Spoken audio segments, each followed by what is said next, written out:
Oke Mas Bro semua, kembali di channel saya.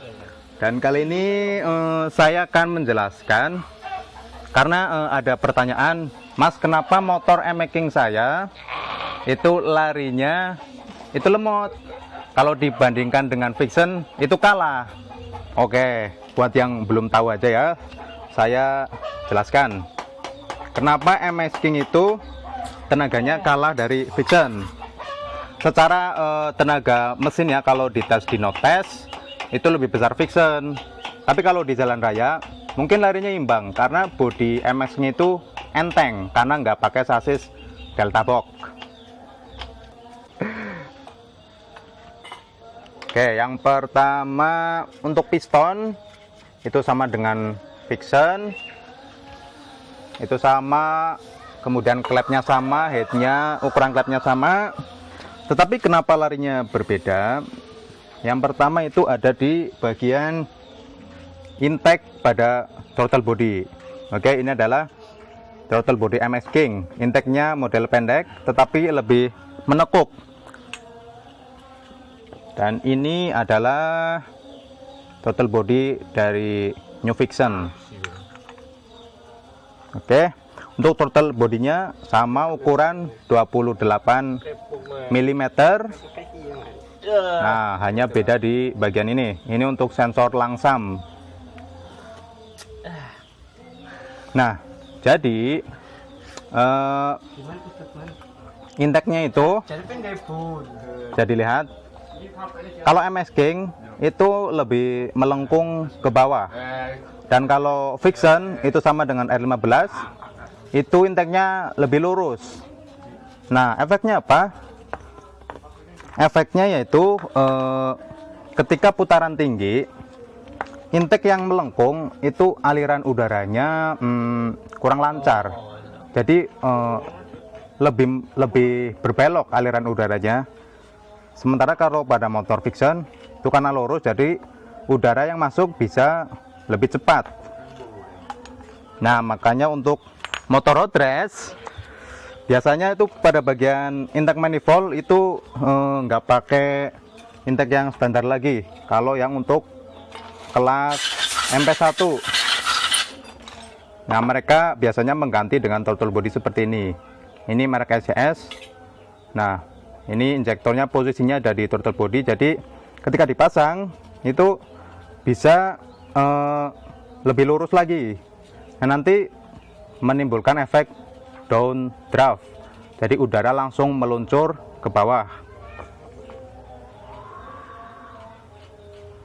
Oke, satu di bagian intake. Kemudian yang kedua itu di bagian noken as. Kalau ini mungkin semua sudah pada tahu ya, bahwa noken as dari MX ini untuk durasinya berbeda dengan Yamaha Vixen. Jadi untuk durasinya itu lebih sempit. Kalau untuk Vixen durasinya lebih lebar, kemudian lift clapnya juga lebih tinggi, jadi udara yang masuk juga lebih banyak. Noken as, kalau mau kenceng ya noken asnya ganti yang racing. Kemudian untuk injektor itu sama dengan Vixen, injektor 6 hole itu sama. Nah, kalau lebih mau top lagi, perlu diketahui bahwa ECU pada Yamaha MX ini kurva pengepiannya itu dibuat berbeda dengan Yamaha Vixen. Karena memang ya Yamaha sengaja mendesain supaya powernya di bawah Vixen, karena memang harganya yang lebih mahal Vixen.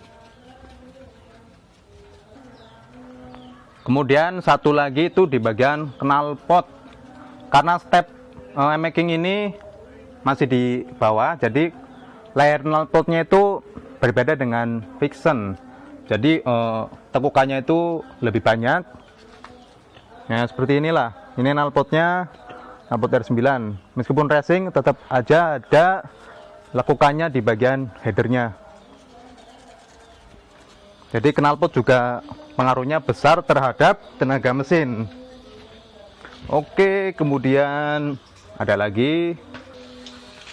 Kemudian satu lagi part yang berpengaruh kepada tenaga, yaitu di bagian pair coupling. Nah, untuk Yamaha MX King ini pair couplingnya itu pakai kode 2ND. Nah, untuk mengakalinya pair couplingnya bisa diganti pakai pair coupling dari L15 atau Fiction, tapi yang lebih bagus itu pakai pair coupling dari L15 VVE. Nah, ini ya yang biasa dipakai untuk AC silver clutch. Ini pair couplingnya warna kuning.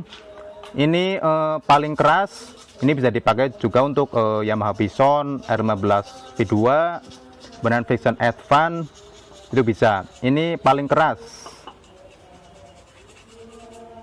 Atau sekalian ganti saja perangkat couplingnya pakai AC silver clutch dari Yamaha R15 VVA, itu lebih bagus. Oke Mas Bos, jadi itu saja kenapa motor MX King itu larinya kalah dengan Yamaha Fiction. Nah, karena